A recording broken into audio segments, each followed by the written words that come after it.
Vandimwe muri Kristo, nongeye kunezezwa bikomeye nuko Imana iduhaye andi mahirwe yo kongera kuganira ku ijambo ryayo uyu munsi. Izina ryayo rihabwa icyubahiro. Ndishimye cyane yuko twongewe umunsi wo kongera gucukumbura mu byanditswe byera ngo tumenye ubushake bw'Imana. Mu minsi ishize twaganiriye icyigisho gikomeye, icyigisho cyadushyiraga ku munzani ngo twisuzume tumenye abaribo. Twaganiye ku by'umuntu wa kamere n'umuntu w'umwuka, umuntu worohera mwuka wera kugira ngo amuyobore aho ajya hose. Kandi ikintu gikomeye twabonye nuko umuntu w'umwuka ayoborwa mu ijambo ry'Imana. Ijambo ry'Imana rikamwereka urufatiro rw'imibereho y'uko yakabaye. Muri aka kanya tugiye kuganira amagambo yandi akomeye, amagambo yerekeranye n'amategeko y'Imana. Tubiziranyeho yuko tugiye gutangira urugendo rwo gucukumbura no gukora ubushakashatsi ku ngingo y'itegeko rya 4 ry'isabato. Kugira ngo rero tubyinjiremo neza, reka tubanze tuganire ku mategeko y'Imana. Ariko mbere yuko dutangira, reka tubanze dusenga Imana. Data wa twese uhoraho, umwami wacu, tugushimiye kuri mwiza kandi imbabazi zawe zihoraho iteka ryose. Tugushimiye ko nanone uduhaye amahirwe yo kurambura ibyanditswe byera. Ngwino ubane natwe. Wadusezanije mwuka wera uzatuyobora mu kuri kose. Wowe ngo turamusabye, turamwingingiye kugira ngo atuyobore. Haba njyewe ugiye kuvuga ndetse nunteza amatwi. Mwuka wera tumenyeshe ubushake bwawe. Mu izina rya Yesu. Amen. Amategeko y'Imana. Ndagira ngo muvandimwe nkwibutse ko ubwami bw'Imana ari ubwami bugendera ku mategeko. Ntabwo ari ubutegetsi bw'icyuka gusa. Erega n'abatuye isi nabo bagendera ku mategeko. Ngaho nimurebe ishusho y'ubutegetsi butagira amategeko. Yabiteye ubwo, habaho akarengane mu bantu, habaho guhohoterana. Ntabwo ibintu byaba bifite isura rwose. Ariko kandi n'ubwami bw'Imana nabwo n'ubwami bugendera kuri gahunda. Ijambo ry'Imana ryarabitubwiye. Imana ni nyagahunda. Ibintu byose ngo mubikore kandi neza muri gahunda. Imana ikunda gahunda rero, kandi gahunda bujya byanze bikunze igira amabwiriza, igira amategeko. Ubwami bw'Imana n'ubwami bugendera ku mategeko. Ijambo ry'Imana muri Zaburi ya 19 butubwira amagambo akomeye. Amategeko w'Iteka yatunganye rwose, asubiza intege mu bugingo. Niko umunyezaburi avuga. Ndagira ngo nkwibutse ya Zaburi twavuze, Zaburi ya mbere were ku murongo wa mbere aravuga ngo ahirwa umuntu udakurikiza imigambi y'ababi, ntahagarare mu nzira y'abanyabyaha, nticane n'abakobanyi, ahubwo amategeko y'Uwiteka niyo yishimira, kandi amategeko ye niyo yibwira ku manywa na nijoro. Murongo wa 3 utanga umusaruro uzava muri ibyo ngibyo. Ubazahwana n'igiti cyatewe hafi y'umugezi, cyera imbuto zacyo igihe cyacyo, bibabi byacyo ntabwo byuma, cyazakora cyose kizamubera cyiza kuko ari kumwe n'Imana. Nguko abantu bagenda mu mategeko y'Imana bafite amasezerano basezeranijwe, bazabaho imibereho y'ingirakamaro haba mu by'ubuzima no mu buzima bwo kubana n'Imana, kandi amaherezo bazatumbagira bajye mu bicu basange umwami wabo mu kirere. Ubwo icyaha bisobanuye kwica amategeko kizakurwaho, tuzabana na Data wa twese mu bwami bwo mu ijuru. Mu isezerano rishya nawe atubwira amategeko. Umugaragu w'Imana Paulo yandikira Abaroma mu gice cya 7 umurongo wa 12 hatubwira amagambo akomeye. Hatubwira ngo amategeko nayera, ndetse n'itegeko ryose ni iryera rirakiranuka kandi ni ryiza. Iri somo turaza kurigaruka mu buryo bw'umwihariko. Muvandimwe, amategeko nayera. Uyu Paulo uvuga ibingibi bamubeshyeye kenshi. Abavuga yuko amategeko atakiri ngombwa, bamubeshyeye ko yavuze ko amategeko atakiri ngombwa, ariko aratura n'akanwa ke yuko amategeko arayera. Ndetse n'itegeko ryose ni iryera kandi rirakiranuka kandi kiyongeraho ni ryiza. Abaroma igice cya 7 umurongo wa 12 bakatubwira. Muvandimwe, amategeko y'Imana aratunganye nk'uko Imana nayo itunganye. Dukwiye kubizirikana cyane. Yerekana ubushake bwayo, akabifoto y'imico yayo, kandi akagaragaza urukundo rwayo n'ubwenge bwayo. Mu mategeko y'Imana dusobanukirwa ubwenge bw'Imana, urukundo rwayo, ko yita kuri mwene muntu. Turaza kuyasuzuma amategeko y'Imana nubwo tuyasuzuma twihuta. Ariko aya mategeko Imana yashyiriyeho ngo agenga ubuyobozi bwayo. Ntabwo yari yibihumeka gusa, ahubwo yarebaga n'imikorere byaremwe byose. Nimurebe izuba ridakurikiza amategeko maze rikavuga uko ryishakiye. Reba imvura idakurikiza amategeko maze ikaguha uko yishakiye. Mujye mureba ukuntu ibintu byihinduranije biteza akaduruvayo. Ariko Imana ishimwe yuko ibyaremwe byose bigendera ku itegeko ry'Imana, kandi n'umuntu nawe yahawe amabwiriza. Erega umuntu ni igikoresho, ni ikiremwa cyavuye mu biganza by'Imana, kandi igihe umuntu yaremwaga nk'uko umuntu akora igikoresho akagiha amabwiriza kigomba gukoreshwamo, n'umuntu nawe yahawe amabwiriza agomba kumugenga kugira ngo abe amahoro n'ibindi byaremwe ndetse n'abandi bantu bagenzi be. Ibyo ni ibintu by'agaciro gakomeye cyane. Imico y'Imana igaragarira mu mategeko yayo. Tubasha gusobanukirwa uko Imana iteye, imico y'Imana, ibyikunda, ibyo yanga, turebeye mu mategeko yayo. Bityo rero kugira ngo mubashe komatana n'Imana, nuko amahame y'amategeko yayo yakorera muri buri mikorere yose yanyu. Iri ni ihame dukwiriye kwemera niba dushaka kugenda mu butware bw'Imana, mu bushobozi bwayo, mu ngoma yayo. Dukwiye kugenda mu mategeko yayo, kuko amategeko yayo adusobanurira uko Imana iteye, adusobanurira iby'Imana ikunda ndetse n'ibyo yanga. Kristo yabeshyewe kenshi yuko yakuyeho amategeko, ariko ntabwo Kristo yigeze akuraho amategeko habe n'akantu na gatoya ku mahame y'amategeko. Jambo ry'Imana reka ndisome Matayo igice cya 5. Matayo igice cya 5 ndasoma ku murongo wa 17. Hafite amagambo akomeye. Mwitekereza ko naje gukuraho amategeko cyangwa ibyahanuwe? Uwo ni Yesu uri ko bivuga. Sinaje kubikuraho, ahubwo naje kubisohoza. Kandi ndababwira ukuri yuko ijuru n'isi kugeza aho bizashirira, amategeko atazava inyuguti imwe cyangwa agace kayo gato kugeza aho byose bizarangirira. Nuko bimeze. Yesu Kristo ntabwo yigeze aza gukuraho amategeko habe n'akantu na gato ku mahame y'amategeko y'Imana, ahubwo yashyize ahagaragara ibyo kuyitondera bisaba, akoresheje imvugo itabeshya kandi itibeshya. Yagaragaje icyo mwene muntu akeneye. Nusoma amagambo ari muri iki gice cya 5 akurikira aya ngaya maze gusoma, ndetse n'igice cya 6 aza kuzamura akwereka uko Kristo asobanura amategeko. Ni ibintu bihebuje cyane. Reka nsome itegeko rimwe maze wumve. Itegeko rivuga ngo ntugasambane. Mwumvise ko byavuzwe ngo ntugasambane. Njyewe ndababwira yuko umuntu wese ureba umugore akamwifuza amaze gusambana nawe mu mutima we. Mbese ubwo Yesu Kristo agabanije amategeko? Mbese itegeko ryo gusambana arikuyeho cyangwa araryaguye mu bugari bwaryo? Agaragaje ubushobozi ndetse n'uburyo ryagutse cyane. Ahari dushobora kubona umuntu atishora mu ngeso z'ubusambanyi ngo afate umugore w'abandi ku ngufu cyangwa umwana w'umukobwa, tukibwira yuko atari umusambanyi. Ariko Kristo we hari ubwo amureba akabona ni umusambanyi, akabona ibitekerezo bye biraragire mu mashusho y'urukozasoni, biraragire mu kwifuza, mwirari. Iryo tegeko ritari mugonga. Ubwo si tegeko rirorohejwe cyangwa rirakomejwe. Yesu Kristo arifuza ko tugira gukiranuka, tugendera mu mategeko y'Imana bikomotse imbere. Twize umuntu w'umwuka nye, umuntu uyoborwa n'umwuka wera, umuntu uyoborwa na Yesu Kristo. Yesu niwe pfundo ry'imibereho, niko twabibonye. Uwo riragira n'imitekerereze mizima bihera mu bwonko. Amategeko y'Imana akwiye gukomezwa bihereye mu bwonko, ntabwo ari bya bindi byo kuyakomeza gutya gusa. None se ubwonko bwo biroroheje cyangwa birushijeho gukomera? Nuko rero umwanditsi umwe yaranditse amagambo akomera avuga ngo ubutumwa bwiza ntabwo buhakana amahame y'amategeko y'Imana, ahubwo bwerereza amategeko kandi bukayahesha icyubahiro. Nta kintu na gito gisabwa mu isezerano rishya kiri munsi y'icyasabwaga mu isezerano rya kera. Abantu bakwiye kubizirikana rwose, bakwiye kuzirikana iyo ngingo. Nta kintu kigeze cyoroshywa. Reka. Yesu Kristo se ntureba yuko yabigaragaje mu buremere bwabyo? Igice cya 5 cya Matayo kirakomeye, ariko gisozwa n'amagambo akomeye. Ni umurongo wa 48 usoza icyo gice. Haravuga ngo namwe mube mukiranutse nk'uko so mu ijuru akiranuka. Bihereye mu mibereho yacu dukwiye kugira amategeko dukiranutse nk'uko so mu ijuru akiranuka. Iyi niyo nshingano ya muntu ku mategeko yayo. Nuko tuyumvira, kandi tukayumvira bidakomotse ku mirimo, bidakomotse mu bikorwa gusa, bidakomotse kugira ngo abantu batubone yuko ari uko twagerageje, ahubwo bikomotse mu kunyurwa, mu kuyoborwa n'Imana nk'uko twabibonye. Twamaze kuba abantu b'umwuka, tuzagenda mu bushake bw'umwuka. Imana ibitubashishe mu izina rya Yesu. Inshingano ya muntu gukomeza amategeko yayo. Ndagira ngo dusome isomo Zaburi 119 umurongo wa 165. Zaburi 119 umurongo wa 165 hari amagambo akomeye. Abakunda amategeko yawe bagira amahoro menshi, nta kigusha bafite. Haleluya.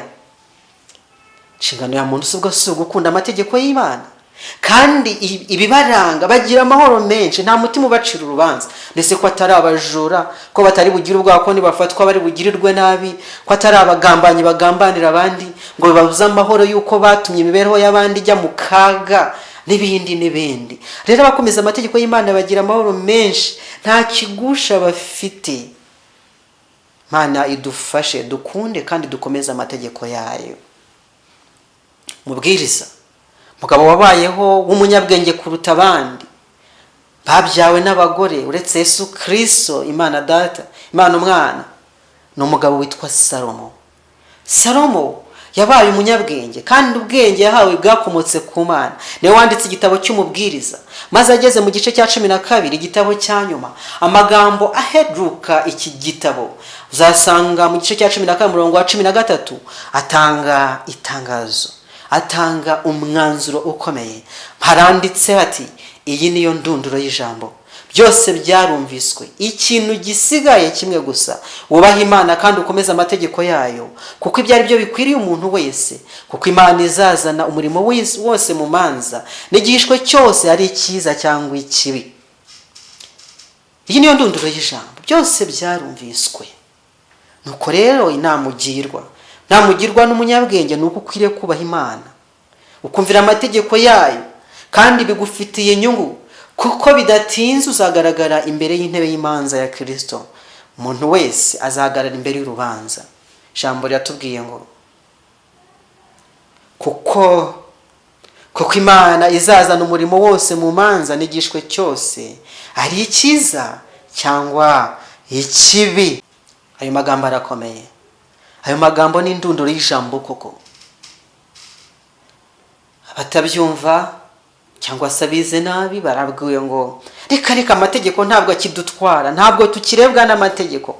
Mbese ubwo butegetsi butagira amategeko bubaho? Munyabwenge aravuga ati iyi niyo ndunduro y'ijambo, byose byarumviswe. Igisigaye kimwe gusa nuko wakumvira amategeko y'Imana. Iyo niyo namugirwa n'umunyabwenge. Kandi rero hazaza urubanza. Mbese hari urubanza rutagira amategeko rubaho? Ntabwo bishoboka. Urubanza rushingira ku mategeko. Ibitari ibyo rwaba ari urubanza rudafite gahunda, rwaba ari urubanza rugendera ku marangamutima gusa. Ariko Imana ntabwo igengwa n'amarangamutima, nshuti yanjye. Imana igufashe kugira ngo ibyo bintu bisobanuke neza. Ndagira ngo nkubwire iki, Imana yashoboraga kurema umuntu udashobora kwica itegeko ryayo. Byarashobokaga. None se abantu ntabwo baremye ibisa n'abantu, ibyitwa amarobo? Ahari uko wasetinze application yawe, settings zigenga iyi robo ibikora uko itegetswe, kuko ikoreshwa na computer. Programme mpaye computer niyo iraninga, nta kundi, nta mahitamo ifite. Byari bishobokeye Imana cyane kurema umuntu umeze atyo, umeze nka computer. Ariko muri icyo gihe umuntu ntabwo yari kuba gifite agaciro, ntabwo yari kuba gifite umudendezo, yari kuba hindutse igikoresho nka computer. Ntabwo ari uko byagenze rero, kubera ko hatabayeho umudendezo wo kwitiramo. Kumvira kwe kwajyaga kuba ari ukw'agahato aho kuba ubushake bwe. Kandi inshuti y'Imana, itegeko riruta abandi mu ngoma ya Kristo ni itegeko ry'umudendezo. Burya igihe umudendezo w'umutima nama wahungabanijwe, ibyo bintu ntabwo biba biri kumwe n'Imana. Ntazagira umuntu uguhatira gukomeza isabato, kubera ko ibyo bintu ntabwo birimo umudendezo. Ahubwo ukwiye gukomeza isabato kuko wanyuzwe n'ubutware bwa Yesu. Ukwiriye kugenda mu mategeko y'Imana kubera ko wanyuzwe n'ingoma yayo. Uko niko Imana yabishatse. No mpamvu dufite uburenganzira bwo kuyumvira cyangwa kutayumvira. Icyakora ibyo bintu nyine bidushyira mu rubanza. Ijambo ry'Imana, magambo Mose yabwiye Abisirayeli mu gutegeka kwa 2 yavuze ngo mbashyize imbere inzira ebyiri. Yo ni Imana yavugiye muri Mose, mbashyize inzira ebyiri imbere yanyu kugira ngo muhitemo. Uhitemo ubugingo ubone kubaho, ariko kandi n'urupfu wemerewe kuruhitamo. Ariko nuhitamo ubugingo, niyo nama Yesu aguha, urabona kubaho. Nuko rero no gukomeza amategeko y'Imana naho bishya bishyira birimo umudendezo rwose. Bitabaye bityo abantu bari gukora ibintu by'agahato, twari kuba tumeze nka computer. Ntabwo byari ubushake bw'Imana. Icyo gihe ntabwo kuza imico mbonera byari kubaho. Iyo bigenda bityo byari kuba binyuranye n'umugambi w'Imana wo kwita ku bindi byaremwe ku isi. Ntibyari kuba bikwiye umuntu waremanwe ubwenge. Oya, icyo gihe kandi hari ikintu gikomeye dukwiye kuzirikana. Na Satani yajyaga kubona aho gukomeza kurega Imana ku butegetsi bwayo ari ubw'igitugu. Ndagira ngo ubwiye ko ikirego Satani yazamuye kugira ngo yigomeke, kuko yumvaga yakwireshyeshya n'Imana akicara ku ntebe yayo, nuko yashyizemo propaganda mu bandi bamarayika yuko Imana ari nyagitugu. Iyo bigenda gutyo umuntu akaremanwa icyo gitugu, akaremanwa gukora nk'irobo, atemerewe kugira ibyo yakwangiza mu bushake bwe, Imana byari kugaragara yuko koko ari nyagitugu. Niyo mpamvu umuntu ahagaze akwiye gutsindishiriza Imana mu rubanza Imana ifitanye na Satani, ngo bigaragare yuko abantu b'Imana banyuzwe nayo, bakanyurwa n'ubutware bwayo, bemera kugendera mu bushake bwayo, bagakomeza amategeko yayo, kandi bigashoboka babyihitiyemo. Mana ugiye guhagarara mu ruhande rwa Yesu kugira ngo dutsindishirize Yesu ku birego Satani amurega. Imana ni Imana y'umudendezo, ni Imana y'urukundo, ingoma yayishingiye ku rukundo rwayo. Nicyo cyatumye tuyihitamo, ntabwo ari uko byakomotse ku gahato, ntabwo twabuze uko tugira. Imana yacu ihabwa icyubahiro. Ikibazo kizamuka kirabaza ngo mbese amategeko y'Imana ni ayahe? Mbese amategeko y'Imana ni ayahe? Icyo ni ikibazo gikomeye dukwiye kwibaza. Ndagira ngo ubwe ko mu ijambo ry'Imana dusomamo amategeko y'uburyo bubiri. Hari amategeko mbonera y'Imana, ayo ngayo niyo tugiye kuganira mu buryo bw'umwihariko. Ariko andi mategeko ni amategeko y'imihango. Amategeko mbonera y'Imana se ateye ate? Nta amategeko agenga ingoma yayo, ni itegeko nshinga ry'ubwami bw'Imana. Ayo mategeko niyo Mose yawe ku musozi Sinayi. Si uko icyo gihe bw'amategeko yarabayeho, yahozeho na mbere n'umuntu atarabaho, ahubwo noneho umuntu uyoboka inzira yayo yahawe ayo mategeko. Vuga ati dore amategeko agenga ubwami bwanjye ngaye. Maze Mose yahabwa ku musozi Sinayi, tuyafite ku bisate bibiri by'amabuye, turaza kubisuzuma. Ariko hari andi mategeko y'imihango. Aya mategeko y'imihango rero ni amategeko yabereyeho kugira ngo umuntu wakoze icyaha, wishe ya mategeko mbonera yabayeho mbere y'uko icyaha kibaho, ahabwa imbabazi. Ni amategeko agendanye n'ibitambo. Ibitambo byashonyaga Kristo ukuraho ibyaha by'abari mu isi. Ni icyayo mategeko yagendeyeho. Ni amategeko y'imihango ndetse n'iminsi mikuru. Tuzarebana igihe tuzaba twinjiye mu itegeko ry'isabato, tuzabasha gutandukanya isabato mu mategeko mbonera ndetse n'amasabato yo mu mategeko y'imihango. Iminsi mikuru agendanye no gukira ku munyabyaha kubera ko yishe amategeko y'Imana. Ntabwo icyarega gishoboka kubaho itegeko ridahari.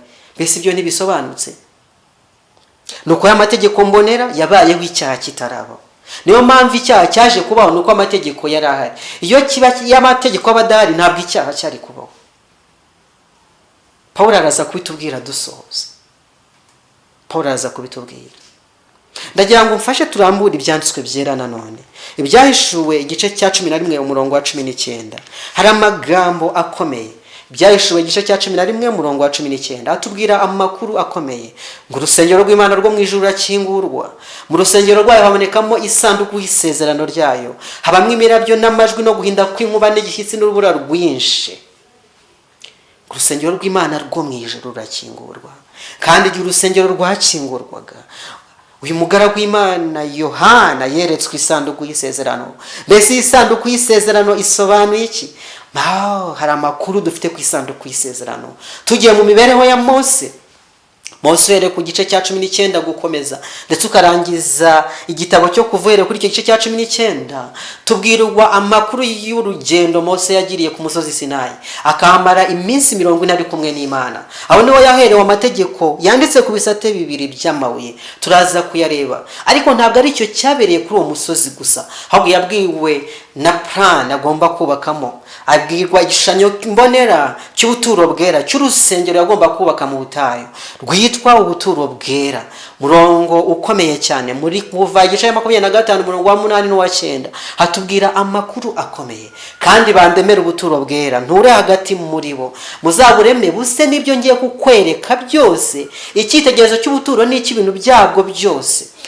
Itegeko ravuze ngo mundemere ubuturo bwera nture hagati muri mwe, ariko ntimubureme uko mwiboneye, ahubwo mubureme mukurikije icyitegerezo cy'ubuturo bwera bwo mu ijuru. Buriya nibwo Yohana yabonye. Ngo igihe rero yabubonaga, yabonye urusengero rukinguwe, ngo aza kubona mu isanduku y'isezerano. Ndagira ngo nkwibutse ibyabaga mu buturo bwera Mose yubatse, kandi tumaze kubona yuko ubwo buturo yabwubatse akurikije icyitegerezo cy'ubuturo bwera bwo mu ijuru. Cyambere ubuturo bwera bwari bugizwe n'imigabane 3 y'ingenzi. bwari bugoswe n'urugo, maze wakwinjira mu irembo ukagera mu rugo hari harimo ibintu bibiri by'ingenzi. Ukigera ku muryango wahuraga n'igicaniro cy'ibitambo. Icyo gicaniro niko umunyabyaha yahuriraga n'umutambyi azanye ituro ryo gutamba w'igitambo, maze akavuga ibyaha bye kuri icyo gitambo, maze akakisogotera. Mutambyi nawe yabaga hari kugira ngo afate amaraso akomotse kuri icyo gitambo akayaminjagira kuri cya gicaniro, bagatwikaho icyo gitambo, maze umurimo w'umunyabyaha ukarangiriraho, maze agataha afite isezerano ry'imbabazi. Ibyo bitambo byashushanyaga Kristo, umwana w'intama ukuraho ibyaha by'abari mu isi, wagombaga kuvukira mu isi. Ababayeho mbere ya Kristo bari bizeye ko Kristo azabakuraho ibyaha, maze bakabishushanya mu bitambo batambaga. Uwo murimo waberaga mu buturo bwera, kandi aho mu rugo niho igicaniro cy'ibitambo cyari kiri, maze umunyabyaha akazana igitambo cye kugira ngo agaragaze ko yizeye uzaza gucungura umuntu. Isezerano ryo gucungurwa ryatangiwe muri Edeni igihe umunyabyaha yakoraga icyaha. Ahari Imana nidushoboza tuzongera tubisuremo. Tangije icya 3:15 aduha amakuru meza. Niteka ryaciriweho Satani, aravuga ati nzashyira urwango hagati yawe n'uyu mugore, no hagati y'urubyaro rwawe n'urwe, ruzagukomeretsa umutwe nawe uzarukomeretsa agatsinsi. Urwo rwango ni Yesu Kristo yagombaga kuza agapfira umunyabyaha, Satani akamukomeretsa agatsinsino, ariko Yesu akabatsinze Satani burundu kubera ko azamumena umutwe. Mana Data wa twese himbazwe kubwa Yesu Kristo umwami wacu. Ababayeho rero mbere ya Kristo bizeraga ibyo, bagatamba ibitambo, ndetse hashyizweho amategeko y'imihango yayandi maze kuvuga agenga uwo murimo werekana kwizera Kristo, kuraho ibyaha by'abari mu isi, kuraho ibyaha by'abishe amategeko y'Imana, rya tegeko nshinga, rya tegeko mbonera ry'Imana. Aho mu rugo ntabwo habaga igicaniro cy'ibitambo gusa, ahubwo habagayo ahantu abatambyi bakarabiraga, maze bakabanza bagakaraba bakabona kwinjira mu buturo bwera nyirizina. Navuze yuko ari mu rugo, icyo kintu bakitaga igikarabiro, aho umutambyi yakarabiraga. Tumaze kubona ibintu bibiri byabaga aha mu rugo: igicaniro cy'ibitambo, kongeraho igikarabiro, maze umutambyi akinjirana amaraso yasogose kuri cya gitambo cy'umunyabyaha, akabyinjirana imbere rero habagayo ibyumba bibiri. Hari icyumba cy'ahera n'icyumba cy'ahera cyane. Ntabwo nshaka gutinda muri aya makuru. Icyumba cy'ahera habagamo ibintu bitatu by'ingenzi. Habagamo ameza y'imitsima. Imitsima 12, 6 yashushanyaga ishyanga ry'Abisirayeli, ubwoko bw'Imana, kandi umutsima ushushanyije ijambo ry'Imana. Ubwoko bw'Imana beshwaho n'ijambo ryayo, muntu w'Imana. Ndagira ngo urikunde mu izina rya Yesu. Ikindi cyabaga aho hera, habagayo icyotero cy'imibavu, aho ya maraso yaminjagirwaga kugira ngo aze kwinjira mu ikindi cyumba cyitwa icyumba cy'ahera cyane. Turaza kubona icyari kiriyo. Ikintu cya gatatu cyabaga ahera cyari igitereko cy'amatabaza. Mu buturo bwera horaga haka igitereko cy'amatabaza. Ejo bundi twaganiriye iby'amavuta. Amavuta ashanya mwuka wera, itabaza rishanya ijambo ry'Imana. Ibyo byose bigaragaza isano umunyabyaha akwiriye kujyana n'Imana. Ibyo ngibyo byari biri mu buturo bwera mu cyumba cy'ahera. Ariko twinjiye hirya gato tuhasanga icyumba cy'ahera cyane. Icyumba cy'ahera cyane cyatandukanwaga n'icyumba cy'ahera n'umwenda ukingiriza ahera cyane. Nagira ngo niba warize ibya Yesu uzi igitangaza cyabaye Kristo amaze gutanga, nuko umwenda ukingiriza ahera cyane watabutsemo kabiri. Uwo mwenda rero watandukanyaga ahera n'ahera cyane, kandi ahera cyane habagayo ikintu kimwe: habagayo isanduku y'isezerano. Yayindi tumaze gusoma, iyi sanduku Yohana yabonye, maze amaze kuyibona ayibona mu rusengero rw'Imana. Nuko rero iyo sanduku y'isezerano yapresantaga isanduku nyayo iri mu buturo bwera bwo mu ijuru. Mbese iyo sanduku y'isezerano Mose yabwiwe gushyira mu icyambere nta mategeko 10 y'Imana, bya bisate bibiri by'amategeko byabaga muri iyi sanduku y'isezerano. Ni ikintu gikomeye, ni ikintu cyo kuzirikana. Hari abantu bibwira yuko amategeko y'Imana yavanyweho, ariko ndagira ngo mbabwire yuko amategeko y'Imana bitse mu isanduku y'isezerano mu buturo bwera bwo mu ijuru. Icyo Mose yahawe ni kopi y'amategeko y'Imana aba mu buturo bwera bwo mu ijuru, kugira ngo iyo kopi ize kuba mu buturo bwera bwo mu isi, abantu bamenye icyo Imana ibashakaho. Icyo ni ikintu cyo kuzirikana. Ikindi cyabaga mu isanduku y'isezerano habagamo urwabya rw'amano, tuzi yuko Imana yatunze Abisirayeli mu myaka 40 yose, tuzabigarukaho mu gihe kizaza, ibatungisha kubagaburira ibyo kurya biturutse mu ijuru. Nuko rero Mose yabwiye gufata agacuma gatoya cyangwa se akabindi, aragenda atoragura manu ashyiramo, maze ako kabindi aragenda agatereka mu buturo bwera mu isanduku, ngo icyo kibi kimenyetso cy'uko Uwiteka ari udutungisha. Kandi iyo urwo rwabya rwa manu ni ikimenyetso cy'amasezerano y'Imana ko atazabura gusohora rwose. Umunsi umwe tuzajya mu bwami bw'Imana, tuzatungwa nayo. Kandi n'uyu munsi Kristo ni udutungisha, niwe mutsima w'ubugingo, niko yivuze muri Yohana igice cya 6 n'icya 7. Imana tubashishe kurya kuri Imana Yesu Kristo. Ikindi cyabagamo ni inkoni ya Aroni yarabije, ishushanya ubuyobozi bw'Imana, ubuyobozi bwa Mwuka Wera. Ibyo twarabibonye, ariko ikintu gikomeye nshaka kuvuga ku isanduku y'isezerano mbere yuko nyivaho, nuko hejuru y'iyo sanduku hari hateretseho intebe y'ihongerero cyangwa se intebe y'imbabazi. Burya imbabazi z'Imana zihora witeka ryose, n'igihe twishe amategeko yayo imbabazi zayo zirahari. Izina ry'Uwiteka rihabwa icyubahiro. Nuko rero igihe tumaze gusobanukirwa iby'iyo sanduku, tukamenya yuko isanduku yari mu ihema ry'ibonaniro mu isi, yari irimo ibisate bibiri by'amabuye byanditsweho amategeko 10 y'Imana. Tumenya yuko kuba yarimo amategeko y'Imana byayahaga agaciro gakomeye no kwera. Ingoro y'Imana rero yongeye gukingurirwa Yohana ngo ayitegereze. Isanduku y'isezerano ryayo yaragaragaye mu cyumba cyahera cyane cyo mu buturo bwera bwo mu ijuru, n'amategeko y'Imana bitswe. Ayo mategeko ni yayandi yavugiwe n'Imana ubwayo mu rusaku rw'inkuba ku musozi wa Sinayi, kandi yandikwa n'urutoke rw'Imana ku bisate by'amabuye. Hari itandukaniro ry'amategeko y'imihango n'amategeko y'Imana. Amategeko y'Imana n'Imana ubwayo yayanditse, niyo nyandiko yaturutse mu ijuru. Haleluya! Nta yindi nyandiko tuzi yavuye ku Mana ngo ihabwe abari mu isi uretse amategeko 10 y'Imana. Arakomeye rero. Imana yanditse kabiri. Ubwa mbere yanditse amategeko yayo ku bisate by'urutare kugira ngo atazanibagirana rwose, yanditse ku rutare. Ubwa kabiri yanditse mu mukungugu ibyaha by'abantu kugira ngo byibagirane. Haleluya! Bya by'abantu Imana yabyanditse ku mukungugu. Yasezeranye isezerano rikomeye cyane. Zaburi 103 ngo nk'uko iburasirazuba hitaruye iburengerazuba, niko Uwiteka yiteguye kubabarira abantu ibyaha byabo kandi akabyibagirwa burundu. Ndagira ngo nkwibutse icyo cyabaye ni Yesu Kristo bamushyiraga umugore wafashwe asambana, maze bamushyira bavuga ati amategeko ya Mose ategeka ko tumutera amabuye. Ikintu umwami wacu yakoze, yagiye hasi arandika, yandika mu mukungugu. Ababonye iyo nyandiko bose barondowe imitima, babona ibyaha byabo. Ariko nshuti yanjye, Yesu yabyanditse ku mukungugu, ntabwo yabyanditse ku rutare. Ariko amategeko ntakuka y'Imana yanditse ku rutare. Imana dushoboze kubyumva neza. Amategeko yanditse ku bisate bibiri by'amabuye, ndagira ngo twongere tuyasuzume. Tegeko rya mbere turasanga mu Kuva igice cya 20 uhereye ku murongo wa 3, ariko reka nsome n'umurongo wa mbere, uranejeje cyane. Uwiteka Imana iravuga iti, ndo Uwiteka Imana yawe yagukuye mu gihugu cya Egiputa mu nzu y'uburetwa.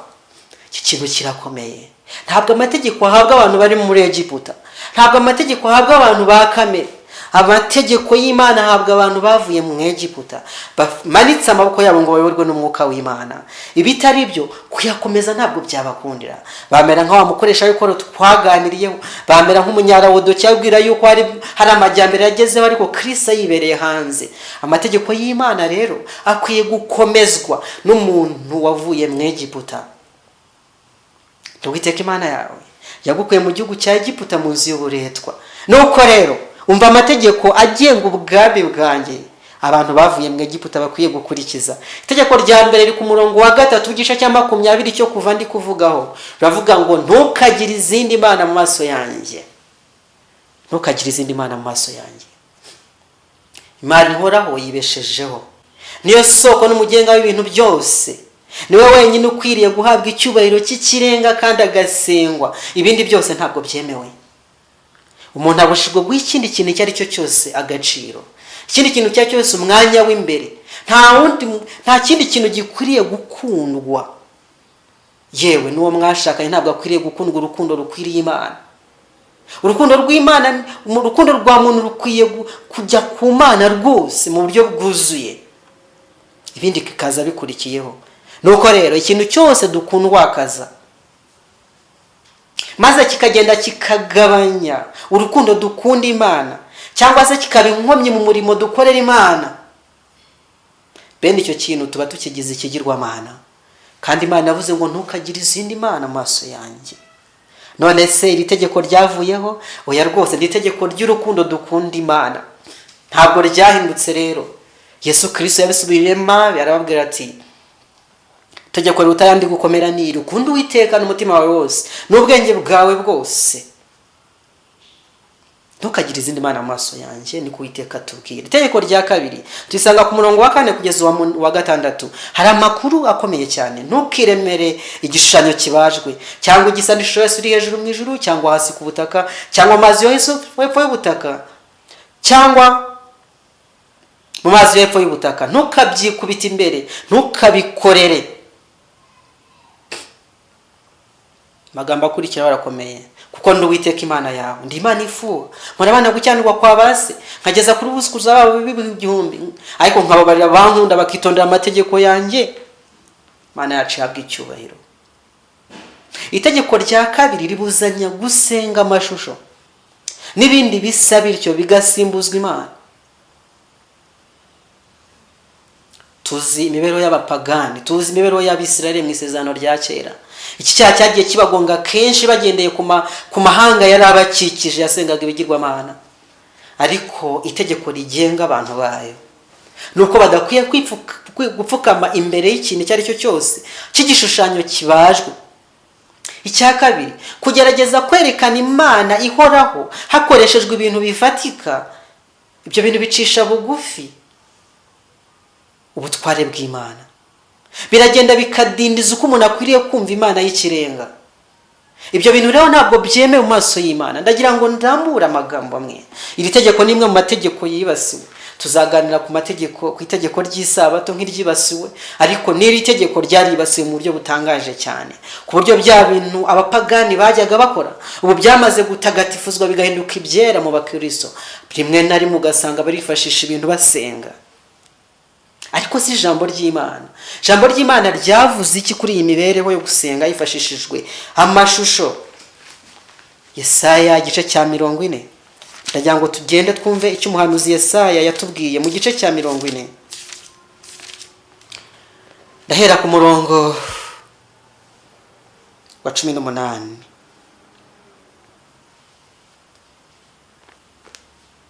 Murongo wa 18 yatubwira ngo kimwe Yesaya igice cya 40: nuko rero Imana mwayihwanya nande, cyangwa se mwayigereranya n'ishusho ki? Ese namwe mwabonye amashusho yitwa Yesu? Hari n'ahantu bita kwa Yesu Nyirimpuhwe, hari ahantu bita kwa Kristo Umwami, Kristo Roi, n'ibindi nk'amazina nk'ayo. Mbese Imana mwayigereranya nande? N'ikibazo Bibiliya iri kutubaza.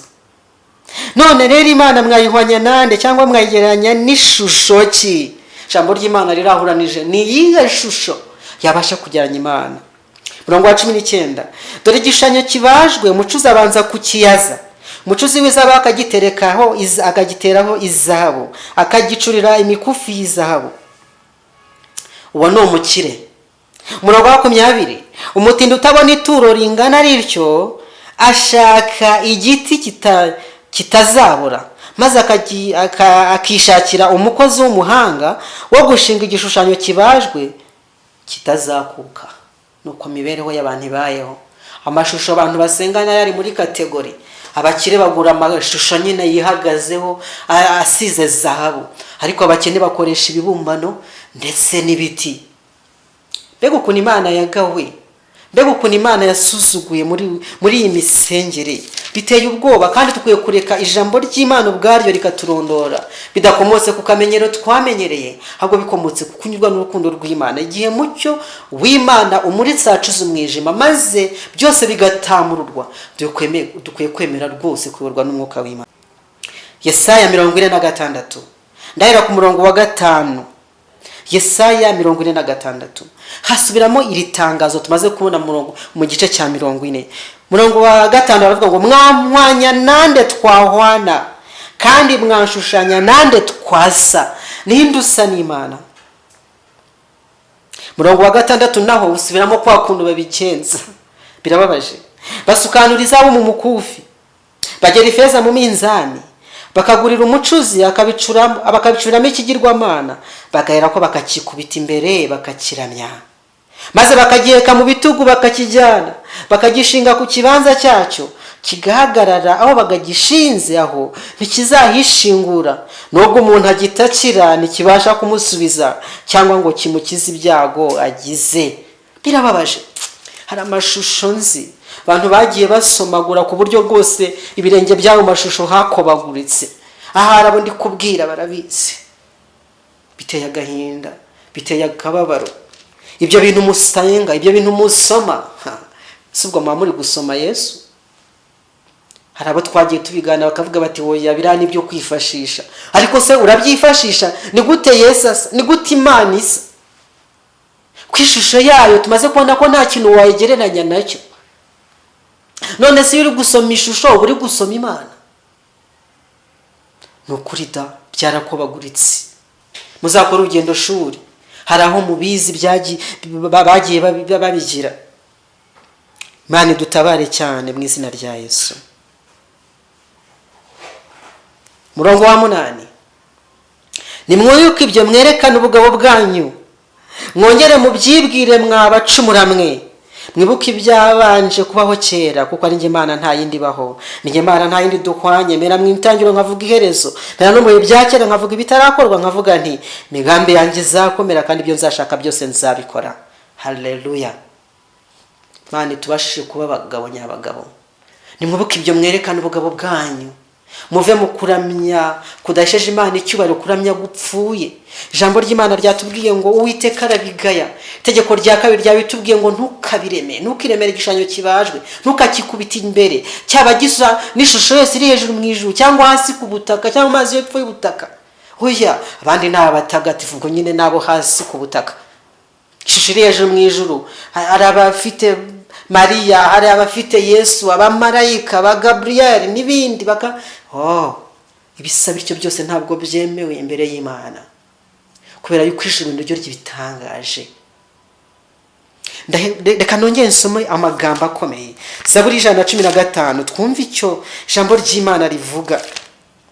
Zaburi 115 irabigaya, nayo irabigaya cyane. 115 urasoma umurongo wa 4 kugeza wa 8.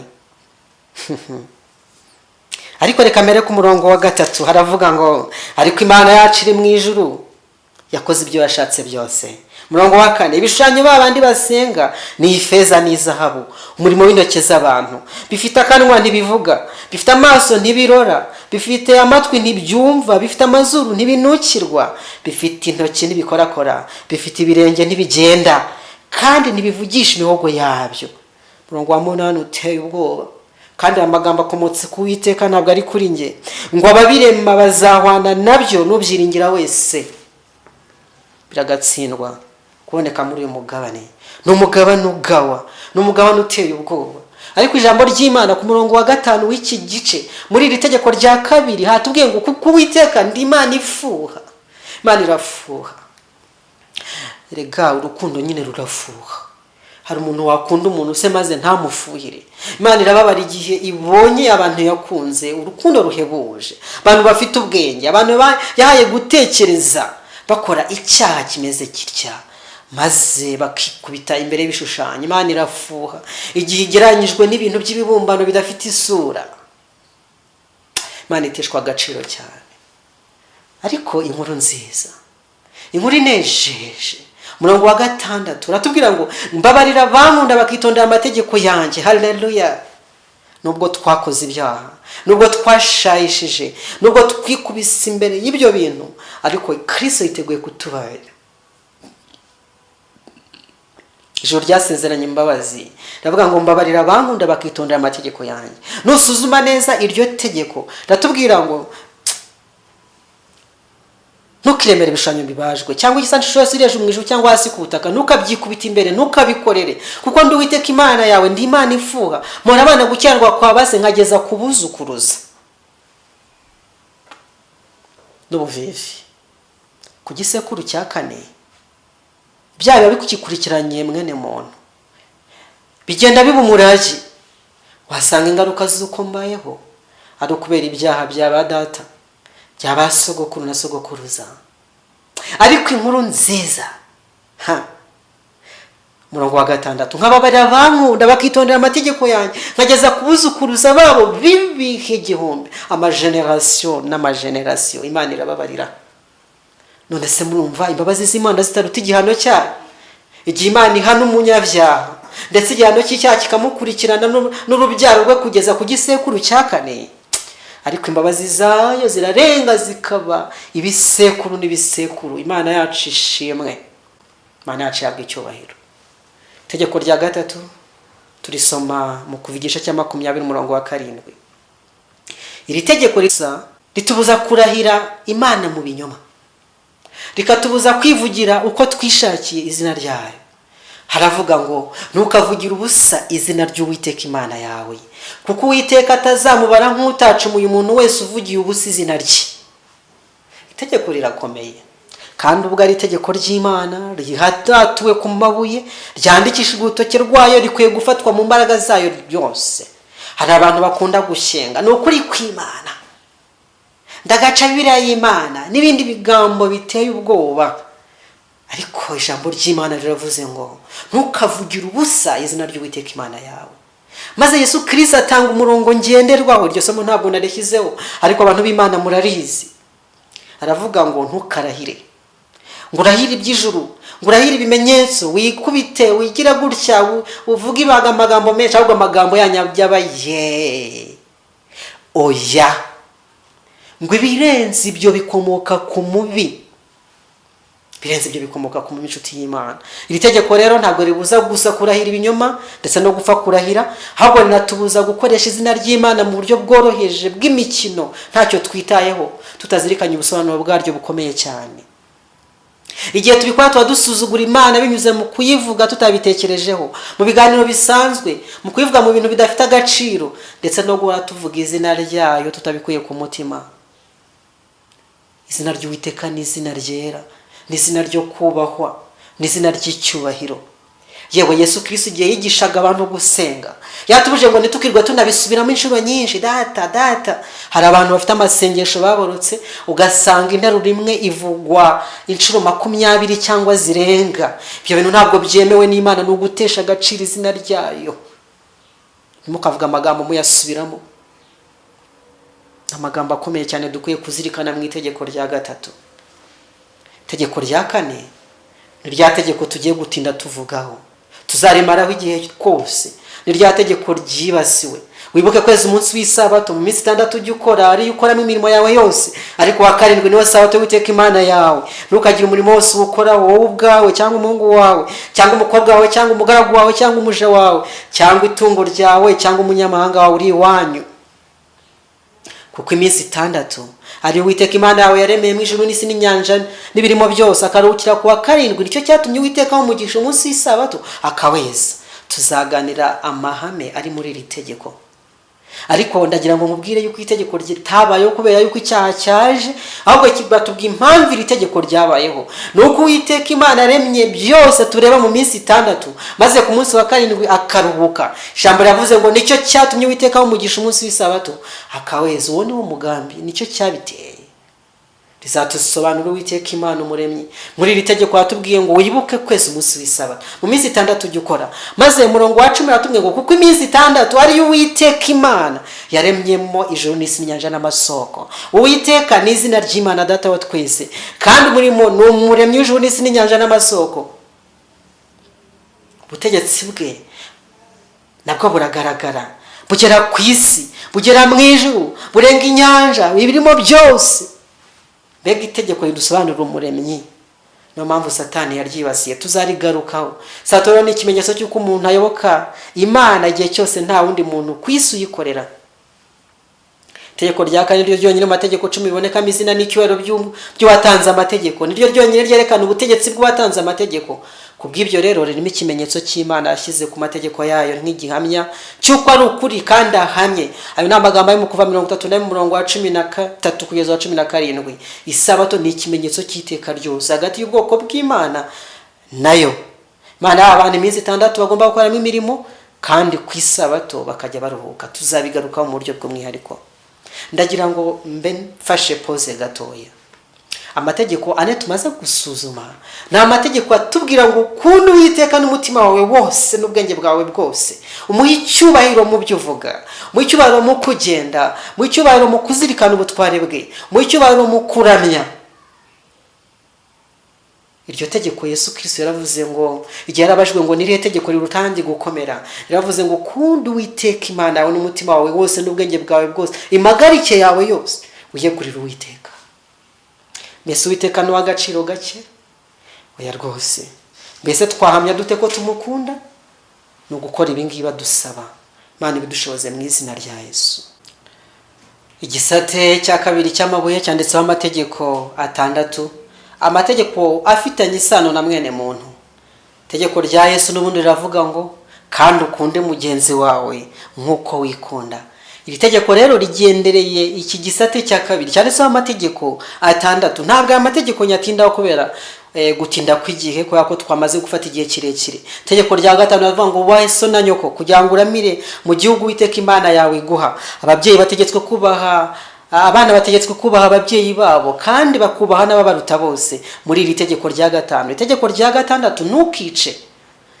Umuntu n'uw'agaciro gakomeye cyane ku buryo ibimugirira nabi bikomotse kundi muntu ari icyaha imbere y'Imana. Haba hishwe itegeko rya 6. Itegeko rya 7 riravuga ngo ntugasambane. Twigeze kurivugaho gatoya yuko Yesu Kristo agaragaza ubugari bwaryo, yuko dukwiye kwirinda n'ibitekerezo bibi biganisha ku busambanyi no guheheta. Itegeko rya 8 yatubwira ngo ntukibe. Ibintu by'abandi bikwiye kurindwa rwose, ndetse n'igihe nacyo n'ibindi tukwiye kutaba abajura, baba umutungo ugaragara n'umutungo utagaragara, harimo n'igihe. Itegeko rya 9, ntugashinje ibinyoma mugenzi wawe. Mbese umuntu yabakunda undi akamushinja ibinyoma? Dukwiye kuba abanyakuri, tukifuriza abandi neza, tukabifuriza amajyambere. Kandi itegeko rya 10, ntukifuze mugenzi wawe, ntukifuze umugore we, ntukifuze umugaragu we, ntukifuze umuja we, ntukifuze inka ye, ntukifuze indogobe ye, ntukifuze ikintu cyose cya mugenzi wawe, kubera ko ibyo ngibyo bigayisha Imana cyane. Nshuti y'Imana, ibi byose nubikora uzaba ugaragaje yuko ukunda mugenzi wawe nk'uko wikunda. Uzamwifuriza amajyambere, uzamwifuriza gutera imbere, uzamwifuriza kugubwa neza. Imana ibitwumvishe mu izina rya Yesu. Ndagira ngo nsoreze ku magambo akomeye. Nibaza ikibazo, mbese ubusobanuro bw'amategeko n'imibereho ya Gikristo turabihuza dute? Mbese ko ryatangazo ryahagurukije abakurambere ba Luteri batangiza ubugorozi muri mu Efeso igice cya 8 atubwira ngo mwakijwe n'ubuntu kubwo kwizera, ntibyakomotse ku mirimo itegetswe n'amategeko, ngo hatagira umuntu byirata. Turabihuza gute no gukomeza amategeko y'Imana? Kugira ngo tubihuze, ndakwibutsa amagambo y'interuro itangira amategeko y'Imana twabonye mu kuva igice cya 20 umurongo wa mbere. Hatubwiye amakuru avuga ngo ndi Uwiteka Imana yawe, yagukuye mu gihugu cya Egiputa mu nzu y'uburetwa. Amategeko ntabwo agenga umuntu ukiri mu butware bwa kamere, ukiri mu bubata bw'icyaha. Amategeko agenga umuntu wamaze kugera ku musaraba, akakira Kristo ubabarira ibyaha, maze agatangira ubugingo bushya, ubugingo bugendera mu mategeko y'Imana nyine, ya yandi yahoze yica mu minsi yashize. Umwanditsi umwe yavuze amagambo akomeye, yavuze mu Cyongereza avuga ati the cross is the highest expression of obedience. Umusaraba nicyo gisobanuro gihebuje cyane cyo kumvira. Ntabwo twabasha kumva uburyo amategeko y'Imana afite agaciro karemereye cyane keretse rebye Karuvari tukareba icyahabereye, nibwo twakumva ukuntu amategeko y'Imana akomeye kandi ari ay'agaciro gahebuje, maze tukayagenderamo rwose. Ese ntabwo byari byoroshye niba amategeko agombaga kuvaho ko ari yakurwaho kugira ngo Kristo apfe, ariko Kristo yarapfuye. Impamvu yapfuye rero ni ukugira ngo ubutabera bw'amategeko bwubahirizwe. Amategeko asaba yuko uwayishe apfa, maze Yesu Kristo aravuga ati ndamupfira. Ubwo rero icyari cyoroshye niba amategeko yaragombaga kuvaho, ntabwo Kristo yagombaga kwirirwa apfa. ubwo rero niba yarapfuye ni kwerekana yuko amategeko afite agaciro gahebuje cyane mu maso y'Imana. Ingoma y'Imana ifite amategeko ntabwo ashobora kuvaho, ndetse ngo nta n'inyuguti imwe izavaho, niko Yesu yavuze. Kandi koko byahamijwe n'umusaraba w'i Karuvari, maze Yesu Kristo arapfa kugira ngo umuntu wishe amategeko ababarirwe, ariko amategeko nayo yishyurirwa icyo ateganya. Icyo ateganya ni uko uwayishe agomba gupfa. Nuko rero Kristo yagombaga gupfa kugira ngo amategeko yishyurwe. Arakomeye cyane. Mbese Yesu Kristo yigeze abwira abantu ko amategeko yakuweho? Mbese yababoneye indi nzira y'imibereho ikwiriye umuntu w'Imana mu ngoma ye? Igisubizo twamaze kukibona Matayo 5 avuga ngo ntumunabitekereze. Ariko kandi ndagira ngo nkwibutse ikintu yabwiye umusore w'umutunzi. Ni amakuru ari muri Mariko igice cyacu umurongo wa 14 kugeza wa 27. Ndasoma umurongo wa 19 gusa. Igihe uwo mutunzi yamusanga amubaza ati nkore nne kugira ngo mbone ubugingo buhoraho, ko numva ngerageza ariko nkumva ntabwo nuzuye rwose, mfite gushidikanya mutima wanjye, mbese mbigenze ne?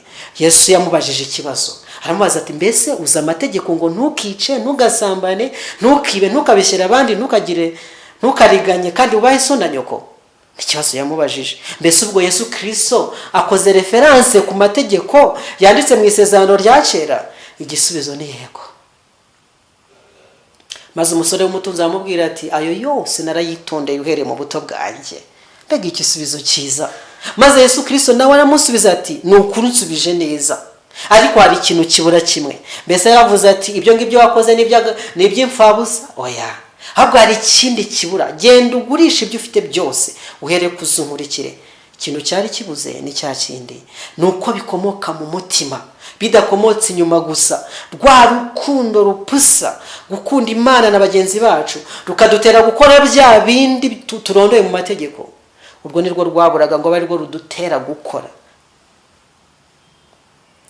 Cyakora ngo byaramunaniye, agenda babaye cyane. Niyo mpamvu dukwiye kuba mu mwuka kuruta kuba abakamere.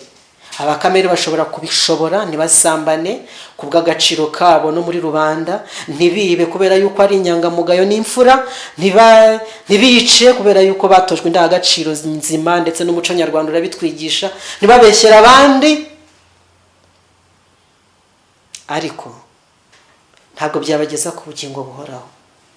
Bakomeza isabato, ntibapfukamira ibishushanyo, yewe ntibajye kuraguza, bakagira amagambo aboneye, ntibavugire ubusa izina ry'Uwiteka, byakunda.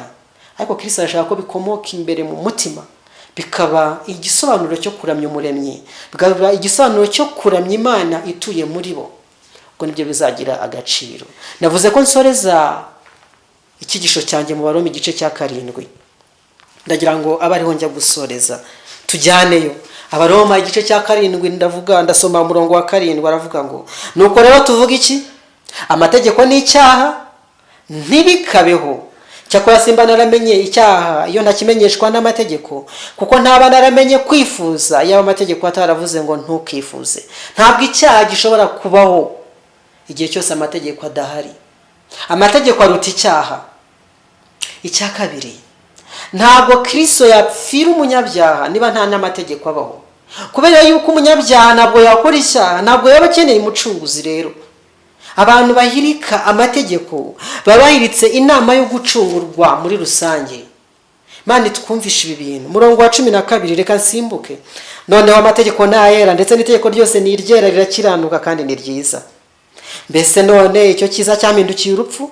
Ibyo nabyo ntibikabeho, ahubwo cyamindukiye, ahubwo icyaha nicyo cyaruhindutse kugira ngo kigaragare ko ari icyaha koko, kuko cyakoresheje icyiza kunzanira urupfu, ngo amategeko agaragaza uburyo icyaha ari kibi bikabije. Murongo wa 14, tuzi yuko amategeko ari ay'umwuka, ariko ngewe ndi wa kamere, ndetse naguriwe gutegekwa n'ibyaha. Sinzi ibyo nkora, kuko ibyo nshaka atari ibyo nkora, ahubwo ibyo nanga akaba ari ibyo nkora. Ariko ubwo nkora ibyo ntashaka, nemera ko amategeko ari meza. Nuko none sijye uba nkibikora, ahubwo ni icyaha kimbamo. Nzi yuko muri nge, ibyo ni ukuvuga muri kamere yanjye, nta cyiza kimbamo, kuko mpora nifuza gukora icyiza, ariko kugikora ntako. Kuko icyiza nshaka atari cyo nkora, ahubwo ikibi nanga akaba ari cyo nkora. Mbese nawe uri muri uru rugamba? igisubizo urakivana mu cyigisho twize ubushize. Nuko twakwikubita imbere ya Data wa twese tukamusaba kuyoborwa n'umwuka w'Imana, tukamusaba umubatizo wa mwuka. Murongo wa 20, ariko ubwo nkora ibyo nanga sinjye ujya uba nkibikora, ahubwo ni cya kimba mu 21. Nuko rero mbona yuko amategeko anyifuriza gukora ibyiza, nyamara ibibi bikaba ari byo bintanga imbere. Nishimira amategeko y'Imana mu mutima wanjye, ariko mbona iri tegeko ryo mu ngingo zanjye rirwanya itegeko ry'ibyaha ryo mu ngingo zanjye. Yemwe mbonye ishyano, ninde wanyiza uyu mubiri untera urupfu? Murongo wa 25 utanga igisubizo kandi niwo nsorezaho. Imana ishimwe kuko izajya inkiza ku bwa Yesu Kristo umwami wacu. Nshuti yanjye, twakoze ibyaha, twishe amategeko y'Imana, ariko igihe twatuye ibyaha byacu, niko isezerano rivuga mu rwa mbere rwa Yohana igice cya 7, ni twatura ibyaha byacu, niyo yo kwizerwa kandi kiranukira kutubarira ibyaha byacu rwose. Yesu Kristo ni umukiza w'abanyabyaha, yarapfuye kugira ngo urupfu twari gupfa arudupfire, kandi ubugingo bwari ubwe buhinduka ubwanjye nawe niba tumwizeye. Nuko rero twemere kuza imbere ye. Hari ayo magambo tuzaganira ubutaha, ngo turembe se uwisha amategeko byabigenda bite. Kubera ko uyu munsi twaganiriye amategeko gusa, ariko icyo nsindagira muri aka kanya, umusaraba w'i Karuvari ntabwo waje gukuraho amategeko, ahubwo waje kwerereza amategeko y'Imana, kandi utanga igisobanuro nyacyo cyo kumvira Imana. Tubashishe kuyumvira no kugendera mu butware bwayo, dukomeza amategeko yayo. Ibyo bizatuzanira amahirwe akomeye cyane, ngo umeze atyo azabana n'igiti cyatewe hafi y'umugezi, cyari imbuto mu gihe cyacyo, biba byacyo ntabwo byuma, icyo azakora cyose kizamubera cyiza. Imana tugeze kuri ayo majyambere, nicyo nkwifuriza mu izina ry'umwami wanjye Yesu, amen. Reka dusenge. Data wa twese uhoraho, turagushimye, tugushimiye kuri mwiza kandi imbabazi zazohoraho iteka ryose nanone. Tugushimiye yuko duhaye ubu butumwa, turakwinginze ngo uduhe kubugenderamo. Abisha amategeko utubabarira ibyaha byacu, ababyigishije nabi uduhe kwigishwa na mwuka wera, kugira ngo twumve neza agaciro k'amategeko yawe. Buntu bwawe ukomeze kuduherekeza muri uru rugendo twatangiye rwo gusuzuma ijambo ryawe, kandi abana bawe babyumva bakurweho n'umwuka w'Imana, ngo bajye abana nabo igihe babisuzuma, kandi abifuriza kugira ngo bajye bongera basubiremo, bumve neza yuko ibyo twavuze ari ukuri. Ndabizi wabahaye ubwenge, ubaye kubukoresha rero. Byose rero kugira ngo izina ryawe rihabwe icyubahiro, mu izina ry'umwami wanjye Yesu Kristo nsenze, amen.